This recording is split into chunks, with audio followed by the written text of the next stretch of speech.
Right, I've bottled all of those. I'm on to the last one now. You'll notice that the bottom of the jar is much more cloudy than the contents on the top. That's the dead yeast that's fallen to the bottom. It shows that your culture is healthy, nothing to worry about. But your visitors might be a little bit put off by that in their kombucha. So it's a good idea to strain those bits out when you're bottling them. Put it a bit closer. I've tried various bottles over the years, and these are by far the best ones. They're for beer bottling. They're called swing top lids, I presume. They're brown, which is a requirement for beer, but actually kombucha can go into clear glass bottles, brown ones. I even have a green one here. It's an old beer bottle. It's got the right kind of top. That's all that matters. They have to withstand the pressure that builds up. So that's my last bottle. Remember to label them. You'll have various dates and brews. So I just use a post-it note. You can see there the date and the type of tea that I'm bottling. This is green tea. I've also got some black tea over there that I did earlier.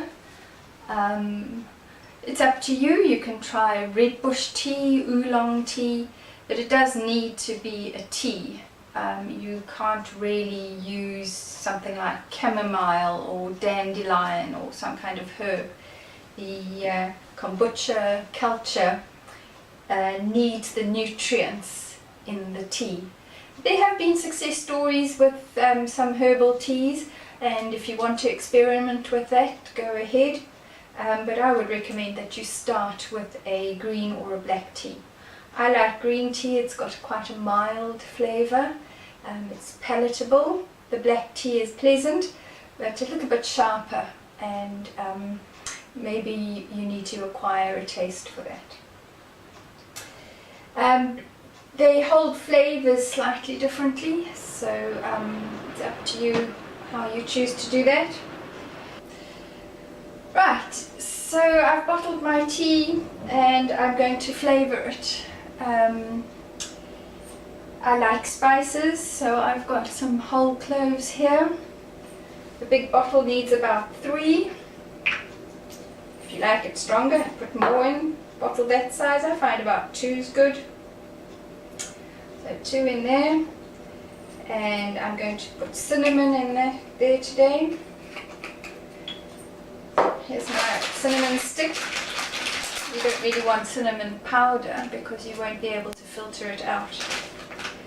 A nice small one that will fit through the lid, the bottle aperture. I did once put a big piece in and it swelled and it didn't come out of the bottle again. You can reuse the cinnamon.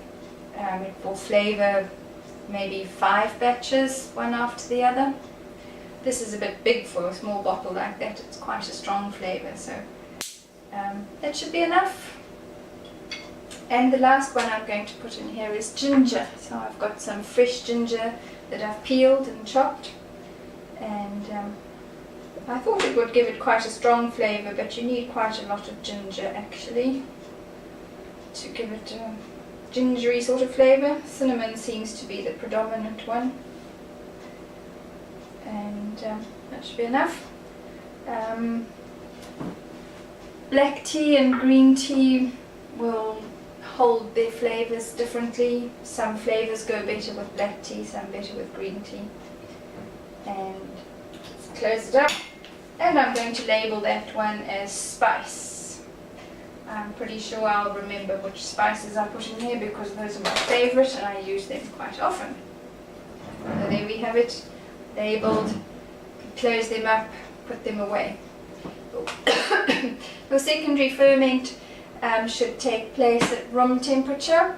If you're trying to avoid alcohol, you could put it straight in the fridge and that will stop the secondary ferment from taking place. and will lessen the amount of alcohol in the drink. Well, if you want to have a bit of a party and get some that's a little bit higher in alcohol, what you'd need to do is, when you come to bottle it, remember the bottling stage, when you come to bottle it, put a little bit of sugar at the bottom. I would say about 1 ml, maybe 1.5.